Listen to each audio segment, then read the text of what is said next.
नमस्कार देवियों और सज्जनों, स्वागत है आपका एग्जाम साधक में। आइए हम जिस श्रृंखला को पढ़ रहे हैं उसको कंप्लीट करते हैं। श्रृंखला एक्चुअली पूरी कंप्लीट नहीं हो रही है, उस श्रृंखला का एक खंड कंप्लीट होगा। कौन सा खंड? आइए सिलेबस के माध्यम से उस बात को समझ लें कि हम क्या पढ़ रहे हैं, क्या पढ़ चुके हैं, ताकि आपको स्थिति का ज्ञान हो जाए कि हम कहाँ पर हैं मध्य प्रदेश जीके में। यदि आप सिलेबस को देखें मध्य प्रदेश लोक सेवा आयोग के प्रारंभिक परीक्षा के सिलेबस को, तो आप उसमें देखेंगे कि कुछ बिंदु इस प्रकार से लिखे हुए हैं। उसमें मध्य प्रदेश के इतिहास की प्रमुख घटनाएं और राजवंश है, उसको हमने प्रॉपर तरीके से कंप्लीट किया है, बहुत शानदार तरीके से कंप्लीट किया है। देन स्वतंत्रता आंदोलन में मध्य प्रदेश का क्या योगदान रहा, जो घटनाएं मध्य प्रदेश में घटी स्वतंत्रता आंदोलन के दौरान, उसको हमने बृहद रूप में देखा। बृहद रूप का मतलब यह है कि कुछ भी छूटा नहीं है और बहुत कुछ उसको निचोड़ डालने की कोशिश हमने की है जितना काम का है। देन हम पढ़ रहे हैं मध्य प्रदेश के प्रमुख धार्मिक एवं पर्यटन स्थल। तो पर्यटन स्थल कुल मिला के आप इसे कह सकते हैं, टॉपिक का नाम, चैप्टर का नाम मध्य प्रदेश में पर्यटन की बात कर सकते हैं अपन, है ना। उसमें हमने बहुत सारी बातें कंप्लीट कर ली हैं। पर्यटन में क्या क्या कंप्लीट कर लिया है, तो ऐतिहासिक और पुरातात्विक जो स्थल थे, जैसे कि मध्य प्रदेश के किले, मध्य प्रदेश के प्रमुख महल, मध्य प्रदेश की गुफाएं, इनको हम कंप्लीट कर चुके हैं। देन हमने कंप्लीट किया था मध्य प्रदेश के प्रमुख धार्मिक स्थल, जैसे कि महेश्वर है, जैसे कि चित्रकूट है, खजुराहो है ना। इन सबको हम कंप्लीट कर चुके हैं अच्छे से। अब हम इसमें ही तीसरा पार्ट शुरू कर रहे हैं। कुछ नगरीय जो आपके पर्यटन केंद्र होते हैं, जैसे कि आप इंदौर को ले लें, तो इंदौर में बहुत सारे ऐसे स्थल हैं जिनको आप भ्रमण कर सकते हैं। यहाँ से प्रश्न आते हैं कि ये जगह कहाँ पर स्थित है, या ये महल या ये किला है ना कहीं उनको पीछे भी पढ़ चुके हैं, पर यहाँ पर कुछ बातें जो शेष रह गई हैं उन टॉपिक्स में नहीं आ पाया, तो यहाँ पर कंप्लीट होगा, राइट। तो आपको पहले ही बता दूं क्या क्या पढ़ने वाले हैं हम। तो इसमें हम देखेंगे जैसे कि मांडू एक नगर है, ऐतिहासिक नगर है, वहाँ पर कुछ प्राकृतिक चीजें भी होंगी, उनको देख लेंगे। देन पचमढ़ी जो कि प्राकृतिक ही है, लेकिन कुछ वहाँ पर धार्मिक स्थल मिलेंगे, उनको देख लेंगे। और उसके अलावा जो शहर हैं प्रमुख, जैसे कि विदिशा है, पूरा ऐतिहासिक शहर ही है वह, तो क्या क्या वहाँ से हमको मिलता है जहाँ हम जा सकते हैं घूमने। उसके अलावा इंदौर है, ग्वालियर है, भोपाल है, जबलपुर है, ऐसे महत्वपूर्ण जो आपके महानगर की श्रेणी में आते हैं ये, उनमें क्या क्या जगहें हैं जहां आप घूम सकते हैं, उनको कंप्लीट करने वाले। उनमें से कुछ दो तीन बातें पीछे भी हम कंप्लीट कर चुके होंगे, क्योंकि जो महत्वपूर्ण स्थल होंगे, धार्मिक स्थल होंगे, उनको पीछे पड़ चुके हैं। जो किले होंगे, महल होंगे, गुफाएं होंगी वहां की, उनको हम कंप्लीट कर चुके हैं। तो उनको बस नाम देख लेंगे कि ये पढ़ चुके हैं, और उसके अलावा जो बचता है यहाँ और क्या घूम सकते हैं वह देखना है हमें। तो चलिए शुरू करते हैं फटाफट बिना किसी विलंब के। तो पहला जो हमारा महत्वपूर्ण नगर है या शहर है, मांडू। खूब नाम सुन रखा होगा आपने इसका, कहीं ना कहीं आपने जो नाम इसका सुना होगा वो बाज बहादुर और रानी रूपमती की प्रेम कथाओं में इसका नाम सुन रखा होगा। तो उसी कथा से जुड़ी हुई बातें ही हैं यहाँ की ज्यादातर, लेकिन कुछ ऐतिहासिक पृष्ठभूमि और उसके अलावा वहां पर और क्या घूम सकते हैं आप, उनकी चर्चा हम यहाँ पर कर लेते हैं। तो आइए मांडू शहर की पहले बात कर लें। तो ये मांडू कहाँ पर स्थित है, सबसे इंपॉर्टेंट बात तो यही है, मांडू कहाँ पर स्थित है। तो मांडू धार जिले के अंतर्गत आता है, आपको यह याद रखना है। किस जिले में आता है? धार जिले में। इसका जो प्राचीन नाम था, 6वीं सदी ईस्वी के आसपास कुछ स्थानीय शासक यहाँ शासन करते थे, उनके कुछ अभिलेख प्राप्त हुए हैं, उसमें से इसका नाम मंडप दुर्ग या मंडपा दुर्ग मिलता है। ठीक है, मंडप दुर्ग या मंडपा दुर्ग। इसी का आगे नाम मिलता है हमको मांडवगढ़। तो ये दो नाम प्राचीन नाम आप कह दीजिए। आगे चल के जब मध्यकालीन इतिहास में हम पहुंचते हैं, तो मांडू में आप देखते हैं कि यहाँ पर कुछ गौरी वंश का, मतलब मुस्लिम सत्ता शासन करती है। इसमें गौरी वंश, कुछ आप खिलजी वंश और अफगान मूल का एक शासक बाज बहादुर का नाम आप देखते हैं। तो उसमें जो आपके खिलजी वंश के शासक थे, उसमें से एक शासक ने इसका नाम जो रखा था वो रखा था सादियाबाद। तो ये भी उसका पुराना नाम है, कोई उपनाम नहीं है, ऐसा कहिए आप, है ना। जैसे ये मंडप दुर्ग या मांडवगढ़, इसका क्या है, एक अन्य नाम है ऐसा कहें, वैसे ही इसका एक अन्य नाम रखा गया था सादियाबाद, जिसका तात्पर्य होता है खुशियों का शहर। इसका मतलब क्या होता है सादियाबाद का? खुशियों का शहर, जिसे बाद में अब हम उपनाम के रूप में ले रहे हैं इसको सिटी ऑफ जॉय। अंग्रेजों ने इसको कहा सिटी ऑफ जॉय। इसके अलावा इसका उपनाम और मिल जाता है किलों की नगरी। कभी पूछा जाए कि किलों की नगरी किस शहर को कहा जाता है, किस नगर को कहा जाता है, तो आप इसका उत्तर लगाएंगे मांडू, राइट। क्यों कहते हैं तो आपको इसके नाम से स्पष्ट हो रहा होगा, क्योंकि यहाँ पर जो ज्यादातर चीजें हम देखेंगे वो कैसी होंगी, या तो किले या कि महल होंगे। ठीक, तो आइए, ये थी संक्षिप्त जानकारी मांडू की। आगे बढ़ते हैं। इस मांडू में आप क्या क्या स्थान पाएंगे जिसका भ्रमण आप कर सकते हैं। बहुत सुंदर है, बहुत खूबसूरत ये आपका नगर है। पहले तो बहुत सारी जनसंख्या यहाँ मिलती थी जब यहाँ पर मुस्लिम शासकों ने अपनी राजधानी बनाई थी, लेकिन अब थोड़ा सा कम आबादी है, और प्राचीन काल में भी बहुत कम आबादी रही। जब शासकों ने अपनी राजधानी बनाई थी तो ऐसा कहते हैं यहाँ लगभग 9 से 10 लाख लोग रहते थे। तो सोचिए कितना बेहतरीन नगर रहा होगा। इतने सारे लोग थे, इसीलिए तो बहुत सारे निर्माण कार्य करवाए गए। तो ये दर्शनीय स्थलों के रूप में सभी जगहों को हम इसी तरह देखा करेंगे कि एक संक्षिप्त जानकारी किसी भी नगर की, देन वहां पर क्या क्या घूमने वाले स्थान हैं उनको देखेंगे। साथ में ही याद कराने के लिए आपको मैं एक आध दो बातें एक्स्ट्रा बताता रहूंगा, ताकि आपको याद करने में थोड़ा सा कष्ट ना जाए। तो देखें, यहाँ पर दर्शनीय स्थलों में सबसे महत्वपूर्ण हमको मिलता है एक हिंडोला महल। क्या मिलता है? हिंडोला महल। आपने मेरे से इतिहास पढ़ रखा है तो आपको निश्चित रूप से यह ज्ञात होगा कि हिंडोला महल यहाँ स्थित है मांडू में, और इसका निर्माण किसने करवाया था, क्योंकि मैंने पढ़ा रखा है डीप में। वापस से रिपीट कर देते हैं। इसका निर्माण जो है, हिंडोला महल का निर्माण वो किया था आपके होसंग शाह गौरी नाम के शासक ने। मांडू में यदि दो सबसे प्रसिद्ध शासकों की बात करें अपन, तो एक होसंग शाह मिलता है, और एक बार तो ऐसा भी प्रश्न आया था कि होसंग शाह किस वंश का था, तो गौरी वंश। आपके जो गौरी ऊपर दिल्ली में शासन जो करते थे या खिलजी शासन करते थे, उनका इनसे लेना देना नहीं है। ये अलग गौरी अलग खिलजी है ना, मालवा के स्थानीय शासक हैं, ऐसा आप कह सकते हैं। तो हिंडोला महल का निर्माण आपके होसंग शाह ने करवाया, यह बात आप याद रखें। अभी आपको सचित्र दर्शन करवाएंगे कि कैसा ये दिखता है महल और क्या तथ्य हो सकते हैं, वहीं पर हम चर्चा कर लेंगे। देन बात करें, एक जामा मस्जिद है। कौन सी मस्जिद है? जामा मस्जिद। इसका दूसरा नाम जामा कह देते हैं या कि जामी मस्जिद कह देते हैं, कोई दिक्कत नहीं है। ज्यादा नाम इसका जामा या जामी दोनों ही मिल जाते हैं। ठीक, तो जामी मस्जिद का भी निर्माण आपके किसने कराया? होसंग शाह के काल में ही हुआ है, आप ऐसा कहें। राइट, इसका तो होसंग शाह ने करवाया, और इसके बारे में आप ऐसा कहेंगे कि इसका निर्माण होसंग शाह के काल में हुआ। किसने करवाया, क्या कैसा, तो ऐसे कोई प्रमाण हमको प्राप्त नहीं होते, तो आप याद रखें होसंग शाह के काल में हुआ। होसंग शाह का काल कौन सा है आप याद रखना चाहें यदि, तो 1405 से 1435 ईस्वी के आसपास यह शासक शासन करता था मांडू में। इसकी राजधानी क्या थी? मांडू थी। देन असरफी महल की बात करें तो इसका बढ़िया सा नाम है, असरफी उस टाइम की मुद्रा थी। इसका भी निर्माण आपके किसने करवाया है? होसंग शाह ने करवाया है। आपने यदि मेरा लेक्चर नहीं देखा तो निश्चित रूप से देख लीजिए।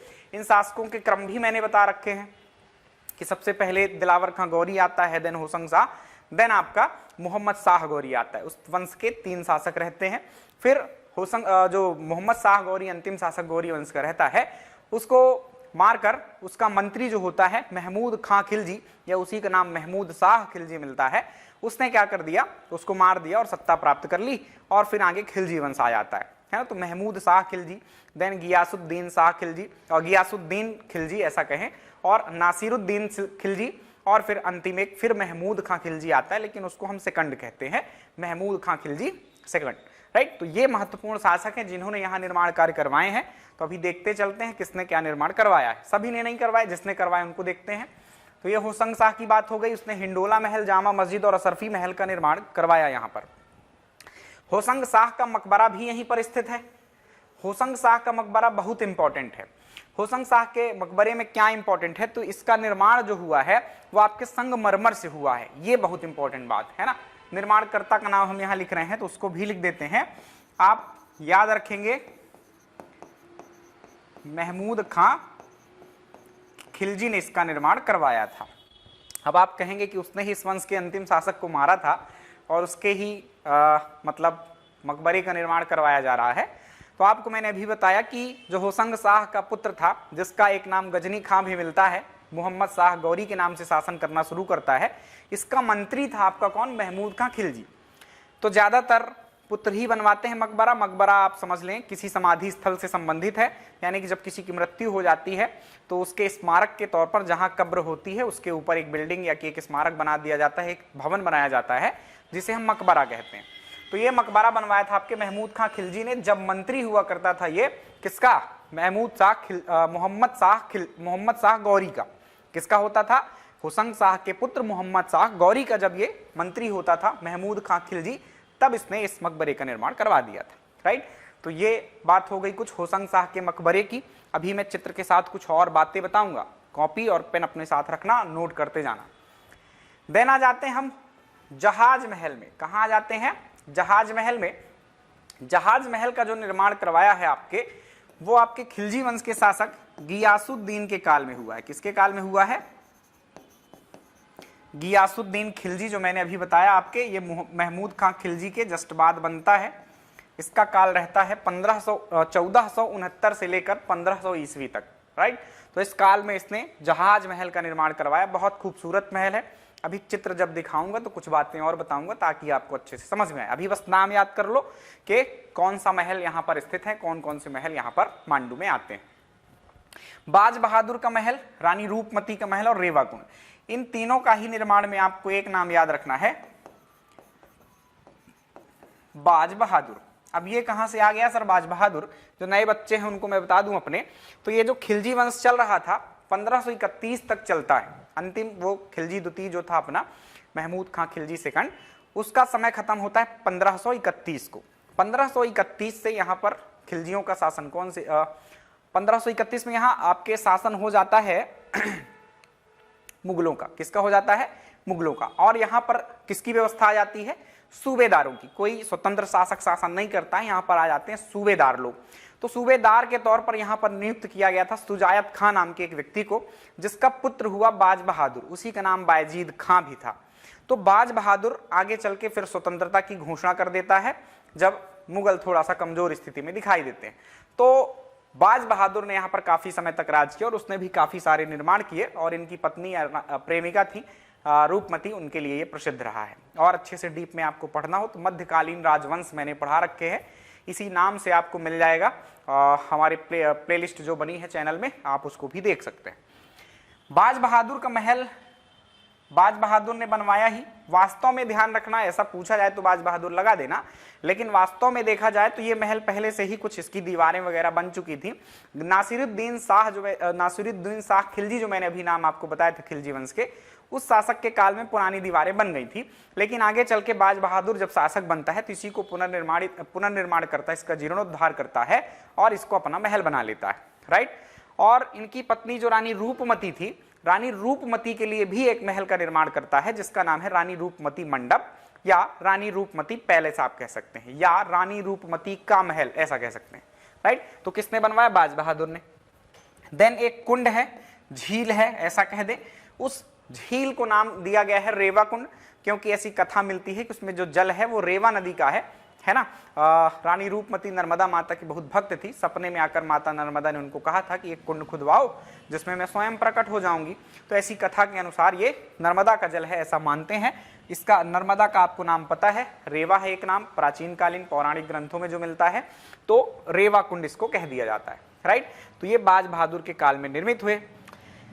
अन्य कुछ महलों की बात करें तो नीलकंठ महल एक इंपॉर्टेंट है। इस महल का निर्माण अकबर के काल में किया गया था और यहाँ पर उसका एक सूबेदार बदगा खां हुआ करता था, उसने इसका निर्माण करवाया था। और एक हिंदू रानी, संभवतः लोग मानते हैं जोधाबाई, जिसको आप समझते हो, ऐसा कोई बड़े इतिहासकार तो मानते नहीं कि जोधाबाई नाम की पत्नी थी कोई, है ना, पर एक हिंदू रानी थी, उसके नाम पर या उसके लिए ऐसा निर्माण करवाया गया नीलकंठ महल। रहने के लिए नहीं, पर कुछ समय यहाँ रुके थे वो लोग। लोहानी गुफाएं, कुछ यहाँ पर गुफाएं भी हैं। ये गुफाएं बहुत पुरानी हैं। ये जो मुस्लिम सत्ता के शासकों को मैंने आपको बताया, इनसे बहुत पुरानी, क्योंकि आपको पता है धार में शासन था परमार वंश के शासकों का। तो परमार काल में ये क्षेत्र उनके ही रीजन में आता था, उनके ही राज्य क्षेत्र में आता था। तो मांडू में उन्होंने ये गुफाएं बनवाई थी परमार शासकों ने। कोई एक नाम नहीं मिलता है, आप बस इतना कह सकते हैं कि लोहानी गुफाओं का निर्माण परमार शासकों ने करवाया था। ये कैसे पता चला हमको? तो वहां पर कुछ कुंड भी हैं, कुछ गुफाओं में पानी भरा हुआ है और कुछ गड्ढा है सामने गुफाओं के, पानी भरा रहता है। तो वहां से हमको परमार कालीन बहुत सारी मूर्तियां प्राप्त हुई हैं। इससे यह हमको पता चलता है कि कहीं ना कहीं गुफाएं परमार काल की बनाई गई हैं। कुछ टूट भी गई हैं, 4 से 5 गुफाएं यहाँ पर हैं, आप भी देख सकते हैं इनको। तो ये कुछ बातें थी कहाँ की? मांडू की। आप जाएंगे तो ये सब आपको महल इंपॉर्टेंट मिल जाएंगे, ये इंपॉर्टेंट है। इसके अलावा भी महल तो बहुत सारे हैं। दाई का महल है ना, दरिया खा कॉम्प्लेक्स है जिसमें बहुत सारे महल है। हाथी महल है, तो ऐसे हैं तो बहुत सारी चीजें, लेकिन आपको यही इंपॉर्टेंट है जो बार बार पूछे जाते हैं। इनका नाम आपने याद कर लिए। अब आपको चित्र के साथ कुछ बातें और कहानियां मैं बताता जाऊंगा ताकि आपको वो याद भी हो जाएं। 12 दरवाजे हैं यहाँ, ये याद रखना कि मांडू क्या है, एक पहाड़ी पर बना हुआ है, 2000 फीट ऊंची पहाड़ी है, काफी ऊंची है ये, विंध्याचल पर्वत आप कह सकते हैं उस पर। तो इस पहाड़ी पर काफी ऊंचाई पर ये पूरा क्षेत्र बना हुआ है। हमको कोई दीवारें तो मिलती नहीं है, आप कई बार मांडू दुर्ग का नाम भी सुनेंगे, है ना, तो ये पूरा शहर ही ऐसा कहते हैं कि दुर्गीकृत किया गया था, लेकिन आज हमको कोई दीवारें नहीं मिलती, हमको ये दरवाजे जो हैं जहां से प्रवेश कर सकते थे मांडू में वो मिलते हैं। तो दीवारें रही या ना रही हमें कोई दिक्कत नहीं है इससे। आप ये ध्यान रखें कि यहाँ पर प्रवेश करने के लिए, शहर में, इस नगर में प्रवेश करने के लिए 12 दरवाजे प्राप्त होते हैं, और वो 12 दरवाजों में 1-2 ही इंपॉर्टेंट हैं। आप तो संख्या बस याद रखना, लिखे यहाँ पर है थोड़ा बहुत, 6-7 लिखे हैं, आपको इनमें से 1-2 का नाम याद रखना, मैं बता देता हूं कौन से। एक तो दिल्ली दरवाजा है, ये किसी एग्जाम में पूछा भी गया था, तो दिल्ली दरवाजा मांडू में है। उसके अलावा आप याद रख लेना जहांगीर दरवाजा और आलमगीर दरवाजा, ये इजिली याद भी हो जाएंगे इसलिए, है ना। दिल्ली दरवाजा, दिल्ली के शासक कौन कौन, जहांगीर और आलमगीर। आलमगीर आप जानते हैं किसको कहते थे, औरंगजेब को कहते थे, राइट। और जहांगीर भी मुगल वंश का शासक था। जहांगीर के बाद शाहजहां शासक बनता है, और शाहजहां के बाद फिर आलमगीर, आलमगीर मतलब औरंगजेब, तो ये याद हो जाएंगे। इसके अलावा आप इसको याद रख लेना, तारापुर दरवाजा, तारापुर या तारापोर दरवाजा ऐसा भी कह देते हैं। तो ये 4 दरवाजे आप याद रखना, और टोटल संख्या याद रखना कि यहाँ 12 दरवाजे हमको मिलते हैं। ये थी बात प्यारे बच्चों मांडू की। और आइए अब आगे फटाफट में कुछ बातें दिखाऊं और आपको कुछ बातें समझाता भी जाऊं। ये आपको हिंडोला महल दिखाई दे रहा है। पहला महल जो हमने देखा वो कौन सा महल था, हिंडोला महल। इसका नाम हिंडोला क्यों है, तो आप देख रहे होंगे कि इसकी दीवारें झुकी हुई हैं, झुकी हुई या झूलती हुई ऐसा प्रतीत होता है, ऐसा इतिहासकार कहते हैं। आपको हो ना हो आप मान कर चलिए ये, है ना। इस कारण से इसका नाम क्या है, हिंडोला महल। हिंडोला का तात्पर्य ही ऐसा होता है, झूलता स्थान, झूलती जगह, राइट।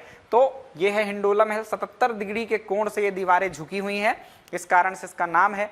इसको आप झूला राजप्रसाद भी कह सकते हैं। ये एक शाही महल था जिसमें दरबार लगा करता था उस काल के शासकों का, तो शाही राजमहल है, या कह दीजिए आप झूला राजप्रसाद शब्द का मतलब क्या होता है, जहां पर शासक अपने दरबार वगैरह लगाते हैं उसको कहते हैं अपन राजप्रसाद, राइट।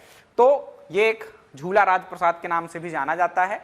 तो इन बातों को आप याद रखें, होशंग शाह ने इसका निर्माण करवाया था। और देखें इसकी बात, तो ये कुछ 2-3 तरफ से मैंने व्यूज दिखाए हैं आपको, कुछ इस प्रकार से दिखाई देता है। ये पूरा हो गया, दिख रहे हैं चित्र आपको, ये अंदर से थोड़ा सा इस प्रकार से है, एक तरफ से खींचा गया है, तो इधर से आप देखेंगे तो कुछ उस तरह का व्यू आपको दिखाई दे जाएगा। एक इस तरफ शासक बैठते थे और सामान्यतः नीचे की तरफ जनता या कि जो उनके दरबारी होते थे वो बैठा करते थे, राइट। तो राज दरबार था एक प्रकार से, ऐसा मानिए आप। आगे चलें तो हमको दिखाई देती जामी मस्जिद। इसका निर्माण हुआ था किसके काल में, आपको बताया मैंने अभी, होशंग शाह के काल में। बार बार रिपीट करना है, याद होगा। जामी मस्जिद का निर्माण होशंग शाह के काल में हुआ। कुछ इस प्रकार की मस्जिद है, खूबसूरत सी। आप जब जाएं तो निश्चित रूप से यहाँ घूमने जाएं। असरफी महल कुछ इस प्रकार का है, पीछे आपको चीजें दिख रही होंगी। यहाँ पर एक थोड़ा सा स्तंभ है, एक्चुअली ये विजय स्तंभ आपको मैंने पढ़ाया था। तो महमूद खां खिलजी ने राणा कुंभा पर विजय के प्रतीक के रूप में इसको निर्मित करवाया था। कहते हैं 10 मंजिला थी, लेकिन अभी इसका ये है तो एक ही भाग बचा, एक ही मंजिल बची हुई है, ठीक। और ये असरफी महल इसके नाम होने का कारण भी आपको ये सीढ़ियां कुछ दिखाई दे रही हैं, है ना, और थोड़ा नीचे से हैं। तो ये सीढ़ियों पे अपनी बेगम को गियासुद्दीन क्या कहा करता था कि आप इसमें चढ़िए और जितनी बार आप चढ़ेंगे उतरेंगे उतने बार मैं आपको असरफियां दूंगा, उतनी असरफियां दूंगा। तो उनकी पत्नियां बहुत मोटी थी ना, बेगमें, तो इस कारण से इस महल का नाम आगे चल के क्या हो गया था, असरफी महल हो गया था। आगे चलें तो ये आपको दिखाई दे रहा है होशंग शाह का मकबरा, सफेद रंग की दिखाई दे रही है। इसका निर्माण किस चीज से हुआ है यह याद रखें, संगमरमर से, ये इंपॉर्टेंट बात है। और पूरे भारत में ही इस टाइम पर अब धीरे धीरे क्या हो रहा था, आपके इस्लामिक सत्ता स्थायी रूप से स्थापित हो रही थी। सल्तनत काल में मोहम्मद गौरी ने जो साम्राज्य खड़ा किया, कुतुबुद्दीन ऐबक ने उसको संभाला। गुलाम वंश से शुरुआत होती है और 5 शासक या 5 वंश वहां शासन करते हैं, गुलाम वंश, खिलजी वंश, तुगलक वंश, उसके बाद सैयद वंश और लोधी वंश, है ना। तो ये शुरुआती इमारत थी जिसका निर्माण किससे किया गया था, संगमरमर से। या कई बार इतिहासकार तो ऐसा कहते हैं कि ये प्रथम ही इमारत है जिसका निर्माण किससे किया गया था, संगमरमर से किया गया था। चूंकि ये संगमरमर से बनी है इसलिए इसको क्या कहते हैं अपन, मध्य प्रदेश का ताजमहल भी कहते हैं। क्या कहते हैं, मध्य प्रदेश का ताजमहल। ये बात नोट करते जाना, अब लिखने में अनावश्यक ही समय जाएगा, आप कॉपी पेन लेकर ही बैठें जो मेरे लेक्चर्स को देखते हैं। मध्य प्रदेश का ताजमहल इसको कहते हैं। ताजमहल कहने का कारण क्या है कि संगमरमर से कोई इमारत बन जाए तो ताजमहल थोड़ी हो जाएगी। ताजमहल इसलिए कहते हैं क्योंकि शाहजहां ने जब ताजमहल का निर्माण करवाया था तो यहाँ पर 5 लोगों के दल को भेजा था कि इसका थोड़ा सा एनालिसिस कीजिए आप कैसे बना हुआ है, और ऐसा कहते हैं कि इसी से प्रेरणा लेकर संगमरमर का इस्तेमाल किया गया था ताजमहल में, है ना। नहीं तो नॉर्मली इमारतें जो बनती है वो बलुआ पत्थर वगैरह से बनती हैं, तो ताजमहल जो बना संगमरमर से आपका वो इसी से प्रेरणा लेकर बना, इसलिए इसको मध्य प्रदेश का ताजमहल भी हम कहते हैं। आगे बढ़े प्यारे बच्चों, तो हमें दिखाई देता है जहाज महल। जहाज महल का निर्माण आपके गियासुद्दीन खिलजी ने करवाया, और जहाज महल इसके नाम होने का कारण एक विशेष है। एक तरफ ये जो आपको सामने का हिस्सा, आप ये जो सामने सड़क जैसी आपको दिख रही है, बस इसी तरफ से आप प्रवेश करते हैं ना, राइट, इस तरह से प्रवेश करते हैं आप। एक इस सड़क के ही इस पार क्या है, झील है, और एक इस महल के जस्ट उस पार झील है। ऊपर से देखने पर ऐसा प्रतीत होता है कि ये जो महल है वो क्या है, जहाज की तरह दिखाई देता है हमें, ऊपर से देखें वो तो दोनों तरफ क्योंकि झीलें हैं इसलिए इसका नाम क्या हो गया है, जहाज महल हो गया है। एक झील आपने ये देखी, यहाँ पर सड़क में जो दिखा रहा था वो सड़क नहीं थी एक्चुअली, बस आपके घूमने के लिए गार्डन में वो एक जगह थी। तो यहाँ से आप प्रवेश करते हैं इधर की तरफ से, और ये इधर आप घूम रहे होंगे तो एक तरफ महल और एक तरफ ये झील दिखाई दे जाएगी। सेम इसी तरह इस बिल्डिंग के उस पार भी झील है, तो ये आपको याद रखना है जहाज महल का। देन बात करें, ये आपका अगली स्मारक है, ये रानी रूपमती का मंडप है। जहाज महल के बाद क्या देखा था हमने पीछे, रानी रूपमती का मंडप। तो रानी रूपमती का पैलेस है। ऐसा कहते हैं कि रानी रूपमती क्या किया करती थी, मां नर्मदा के दर्शन के बिना भोजन नहीं किया करती थी, तो यही इसी पहाड़ी वाले हिस्से पर चढ़कर सीधे देखा करती थी माता नर्मदा को। है तो मां नर्मदा यहाँ से 100 किलोमीटर दूर, लेकिन ऐसा मानते हैं कि उनको दर्शन हो जाते थे, हम भी मानकर चलते हैं। सब ये किंवदंतियां हैं, मिलती हैं ऐसी तो मानकर चलते हैं। तो फिर उन्हीं की याद में या उन्हीं के कहने पर यहाँ एक महल का भी निर्माण करवाया गया बाज बहादुर के द्वारा, जिसका नाम रानी रूपमती पैलेस या रानी रूपमती का महल है। तो ये रानी रूपमती के महल में आप इधर से प्रवेश करते हैं। काफ़ी पुरानी तस्वीर है, अब तो यहाँ कायाकल्प हो गया है, ये सब घास फूस आपको बहुत नहीं दिखाई देती है। अंदर अभी बहुत बड़ा है, आप कभी जाएँ तो ज़रूर देखें। ये कुछ और चीज़ें हैं, ये हम नीचे से देख रहे थे, ये सीढ़ियाँ आपको दिखाई देती रही होंगी। ये ऊपर आ जाते हैं तो कुछ इस तरह से, इनके अंदर भी जगह हैं, आप अंदर जाकर घूम सकते हैं। ये कुछ इस प्रकार से दिख सकता है। ये जो गेट आपको दिखाई दे रहा है बहुत बड़ा हिस्से में बना हुआ है आपका बाज बहादुर का महल, तो पूरी चीज़ दिखाना पॉसिबल नहीं है, तो बस मैंने एक हिस्सा ऐड कर दिया आपको बताने के लिए कि बाज बहादुर का महल जो है कुछ इस प्रकार से है। अंदर बहुत सारे खंड हैं, इसके अंदर गार्डन वगैरह भी है, आप कभी जाएं तो जरूर घूमें। ये है आपका रेवा कुंड। कुंड थोड़ा पानी दिखाई दे रहा है, ये गर्मी का सीजन था इसलिए फोटो इसकी क्या है ऐसी है। mandutourism.com, मांडू से ही मैंने ये सारा डेटा और सारी बातें उठाई हुई हैं, तो कहीं टेंशन नहीं होना चाहिए आपको। पर मैं कई बार जा चुका हूँ, तो कई बार तो पानी भी नहीं मिला मुझे, कई बार इस तरह पानी मिला और कई बार ओवरफ्लो पानी मिला। सामने से ही सड़क गुजरती है तो वहाँ पर पानी भरा मिल जाता है आपको। मस्त हैंड पंप लगा हुआ है वहाँ पर, आप बढ़िया जल भी पी सकते हैं उसका, बहुत मीठा पानी लगता है, वहाँ का पहाड़ी पानी है। ये एक बात जो लिखी नहीं थी पर आपको लगे तो याद कर लीजिएगा, बढ़िया सा एक वहाँ पर बावड़ी है ना, कुछ बावड़ियाँ पूछ ली जाती हैं आपसे। तो जैसे एक बत्तीसी बावड़ी है, बड़ी फेमस है बत्तीसी बावड़ी, बहुत खूबसूरत है, अशोकनगर जिले में चंदेरी में है। नोट कर लेना, ये पूछा गया प्रश्न है लेकिन व्यापम में पूछा गया है, ठीक। तो एक बत्तीसी बावड़ी है, उसी प्रकार चंपा बावड़ी है, और जहाँ भी बावड़ियाँ मिलेंगी हम देखेंगे। तो ये चंपा बावड़ी है, ऐसा कहते हैं कि इसके जल से चंपा के फूलों की खुशबू आती है, इसलिए इसको चंपा बावड़ी कहते हैं। शायद कभी आती रही हो खुशबू, लेकिन अब नहीं आती है, अब तो पानी बदबू मारता है। ऊपर हरी हरी काई भी आपको शैवाल के रूप में दिखाई दे जाती है। बस इतना याद रखें कि चंपा बावड़ी यहीं पर है। अब बात करते हैं अगले स्थल की। ये मांडू हमारा कंप्लीट हुआ प्यारे बच्चों, बहुत अच्छी तरह से आपको याद कराने के लिए मैंने डिटेल भी बताई है। मैं आप MPPSC की तैयारी कर रहे हैं इसलिए मैं आपको ट्रिक व्रिक नहीं बताता है ना, ट्रिक से याद करना अनावश्यक मैं समझता हूँ, मुझे वह व्यवस्था बिल्कुल पसंद नहीं है। व्यापम वाले याद कर सकते हैं, उनको जैसा लगे, तो ट्रिक इंटरनेट पर बहुत सारी अवेलेबल्स हैं, वो देख सकते हैं। पर आप PSC कर रहे हैं, आपको मेंस भी लिखना है, इंटरव्यू भी देना है, तो आप आसपास की पृष्ठभूमि याद रखें ताकि आपको याद हो, थोड़ा जानकारी ही बढ़ती है। 2-4 बातें आप और बता सकते हैं किसी को, कोई पूछ ले तो। सिर्फ एक जानकारी दे दें कि हिंडोला महल मांडू में है, इससे काम नहीं चलेगा आपका, राइट। इंटरव्यू में भी ऐसे कुछ उटपटांग से प्रश्न पूछ लिए जाते हैं कि मांडू महल कभी सुना है आपने, बताइए कहाँ है, तो ऐसा प्रश्न आते हैं। अभी इंटरव्यू चल भी रहे हैं आपके प्यारे बच्चों 2020 के PSC के। अगला स्थल इंपॉर्टेंट उठाते हैं हम, पचमढ़ी। तो पचमढ़ी नाम से ही शुरू कर लें इसके। तो देखिए पचमढ़ी जो है वो 5 मढ़ियों से बनी है। किससे बनी है? ये नाम जो आया है 5 मढ़ी। मढ़ी का मतलब यहां पर कुटिया या गुफाओं से होता है। किससे होता है? कुटिया या गुफाओं से होता है। 5 का मतलब पचमढ़ी, पहले पंचमढ़ी था, पचमढ़ी हो गया है। तो ये 5 गुफाएं कौन सी हैं? पांडव गुफाएं करके हम अभी दर्शनीय स्थलों में देखेंगे कि वहां पांडव गुफाएं हमको मिलती हैं।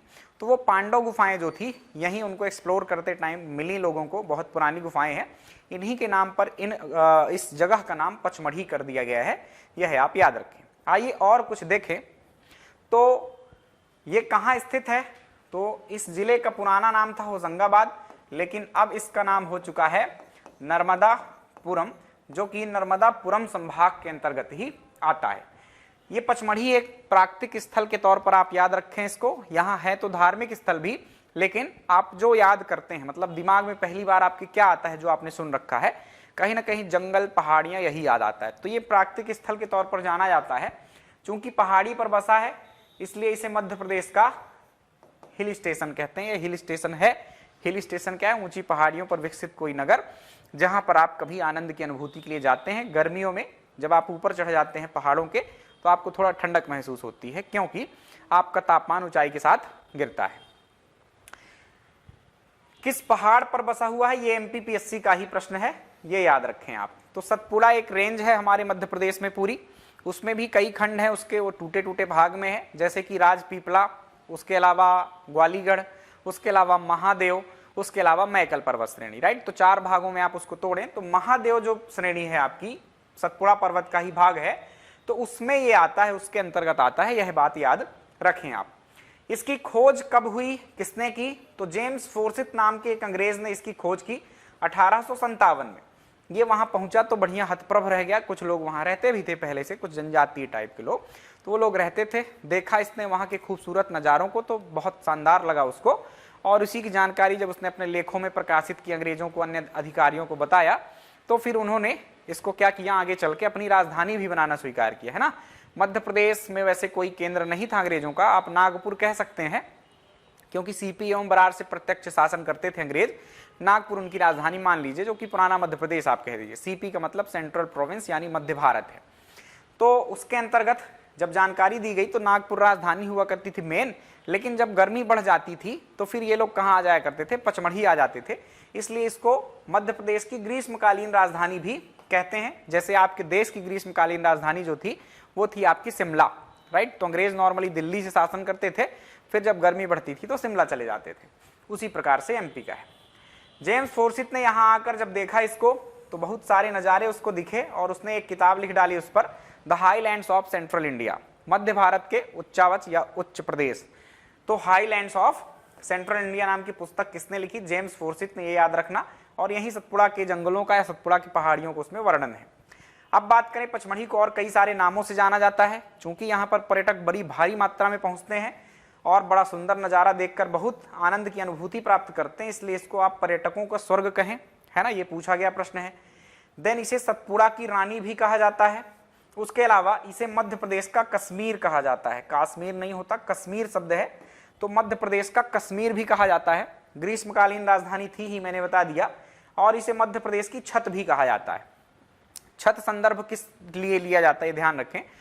जब भी किसी की बात की जाएगी छत के लिए कि ये चीज इसकी छत है, उसकी छत है, तो उसका मतलब ऊंचाई से होता है। जैसे हमारे पूरे विश्व की छत कहें अपन की, विश्व की छत किसे कहा जाता है, तो ये फैक्ट जो पहले माना जाता था वो किसको माना जाता था? पामीर के पठार को। लेकिन अब वर्तमान संदर्भ में वो एवरेस्ट के लिए यूज किया जाता है, क्योंकि वही सबसे ऊंचा स्थान है आपकी पृथ्वी पर। तो माउंट एवरेस्ट वर्तमान में विश्व की छत है। उसी तर्ज पर चूंकि पचमढ़ी में ही या वहीं पर आपके उन्हीं महादेव पर्वत श्रेणियों में एक धूपगढ़ नाम की चोटी है, जो कि मध्य प्रदेश की सबसे ऊंची चोटी है।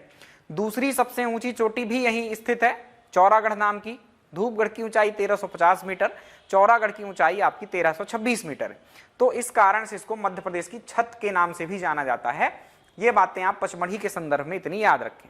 आइए अब इसके दर्शनीय स्थलों को देख लेते हैं पचमढ़ी के।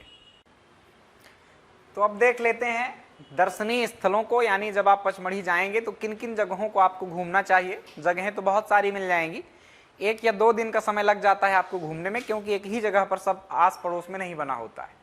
तो चलिए शुरू करते हैं एक तरीके से। सबसे पहले जहां पर पहुंचा आपका जेम्स फोर्सिथ, उस जगह को ही देख लें तो वर्तमान में तो उस जगह का नाम है प्रियदर्शनी पॉइंट, लेकिन मूल रूप से यानी कि पहले उसका नाम फोर्सित जहां पहुंचा था, जिस चोटी पर, जिस पहाड़ी पर, उसका नाम फोर्सित पॉइंट रखा गया था। अब उसका नाम प्रियदर्शनी पॉइंट है। कुछ भी पूछा जाए कि फोर्सित पॉइंट कहां पर है, पचमढ़ी में, या कि प्रियदर्शनी पॉइंट कहां पर है, पचमढ़ी में, बस एक सिंपल पहाड़ी है और कुछ नहीं है, है ना। वहीं पर कुछ एक आपका चर्च भी बना हुआ है, पचमढ़ी चर्च, मैंने धार्मिक स्थलों में आपको बताया था, तो यहीं पास में ही है। और उसके अलावा यहाँ पर एक लॉज भी उसने बनाया था अपने रुकने के लिए, तो ये सब वहां पर स्थित है। फिर बात करें, एक जगह है यहाँ पर हांडी खोह नाम की, राइट, लेकिन हांडी खोह है क्या, तो मैंने एक शब्द और जोड़ दिया इसमें, एक घाटी है। घाटी आप समझते हैं, पर्वतों के बीच के स्थान को कहते हैं। तो हांडी खोह नाम की घाटी है, चूंकि ये एक हांडी की तरह दिखाई देती है। हांडी का मतलब किसी बर्तन या किसी पात्र से होता है जिसमें कुछ भरा जा सके, तो इस कारण से इसका नाम क्या रखा गया है, हांडी खोह। तो हांडी खोह घाटी है ये, याद रखें, घाटी हांडी की तरह दिखाई देती है। फिर बात करें, कुछ यहाँ पर जलप्रपात हैं, एक साथ ही चारों जलप्रपात को याद रखिएगा। एक पहाड़ी हो गई, एक घाटी हो गई, देन सारे जलप्रपात देख लेते हैं। तो यहाँ पर 4 जलप्रपात हैं, एक है अप्सरा विहार, दूसरा है डचेस फॉल, तीसरा है रजत प्रपात और चौथा है बी फॉल, राइट। तो इनके बारे में ये चारों जलप्रपात आप एक साथ याद रखना। यहाँ पर अप्सराएं नहाया करती थी और वहां के निवासी, अप्सराएं नहीं एक्चुअली, रानियां नहीं, रानियां भी नहीं, आप ऐसा कहिए कि अंग्रेजों की जो पत्नियां थी, है ना, गोरी चमड़ी वाले थे अंग्रेज, तो गोरी गोरी पत्नियां उनकी नहाया करती थी। तो स्थानीय निवासियों को लगता था कि ये तो कहीं स्वर्ग से अप्सराएं उतर कर नहा रही हैं यहाँ। तो इस जगह का नाम बड़ा इंटरेस्टिंग कहानी के रूप में मिलता है, अप्सरा विहार। देन इनके नाम याद रखना है आपको, सिर्फ डचेस फॉल, रजत फॉल और बी फॉल, ठीक। उसके अलावा बात करें, इस बी फॉल को एक और नाम से भी जाना जाता है, आप और नोट कर सकते हैं, जमुना प्रपात, है ना, व्यापम ने एक बार पूछा था, इसलिए आप ध्यान रखें, क्या पता पूछ ले। फिर आ जाते हैं, कुछ गुफाओं की बात कर लेते हैं। तो ये तो प्रपात थे, जल प्रपात या कि फॉल। अब बात करें कुछ गुफाओं की, तो पांडव गुफाओं की चर्चा मैंने पहले ही की, जिनके नाम पर आपका क्या है, पचमढ़ी का नाम पड़ा हुआ है। 5 गुफाएं हैं और ये बहुत पुरानी गुफाएं हैं, लगभग 9वीं 10वीं शताब्दी की आप मान लीजिए, या और पहले से मान लीजिए 8वीं 10वीं शताब्दी की। यहाँ पर बौद्ध लोग रहा करते थे और उनने ही ऐसा निर्माण करवाया है, कहते हैं, है ना, इतिहासकार ये कहते हैं। लेकिन स्थानीय लोग इनको किससे जोड़ते हैं, पांडवों से जोड़ते हैं, कि वनवास काल के दौरान जब पांडव थे तो यहाँ आए थे एक बार और उन्होंने इस गुफा का निर्माण करवाया था। तो वास्तव में 9वीं 10वीं शताब्दी में इनका निर्माण बौद्धों ने करवाया था, बौद्ध भिक्षुओं ने, ये रहते थे। लेकिन कहानी जो मिलती, किंवदंती, वो क्या है, पांडवों से जोड़कर इसको देखती है। मंदिर को देख लेंगे अभी, लेकिन गुफाओं की बात कर लेते हैं पहले पहले। तो पांडव की गुफाएं हो गई। देन जटाशंकर महादेव, बड़ा महादेव, छोटा महादेव, ये मंदिर भी हैं और ये गुफा में ही है भगवान शिव के शिवलिंग, आप ये याद रखें, राइट। तो जटाशंकर महादेव ये भी गुफा में ही है, बड़ा महादेव ये भी गुफा में है और छोटा महादेव ये भी गुफा में ही है। तो ये 3 गुफाएं हो गई, एक पांडव गुफा, जटाशंकर, बड़ा महादेव, छोटा महादेव, राइट। ये भी गुफाएं ही हैं। ये जो 2 नाम आपको दिख रहे हैं, भारत नीर या इसी को डोरोथी द्वीप कहते हैं, ये भी आपकी क्या है, गुफाएं ही हैं। क्या है, गुफाएं। और बीन वादक की गुफाएं, ये भी आपका गुफा शब्द लिखा ही हुआ है तो आपको ज्ञात हो जाएगा गुफा। तो इस प्रकार से 5 एक 6 गुफा हमने देखी।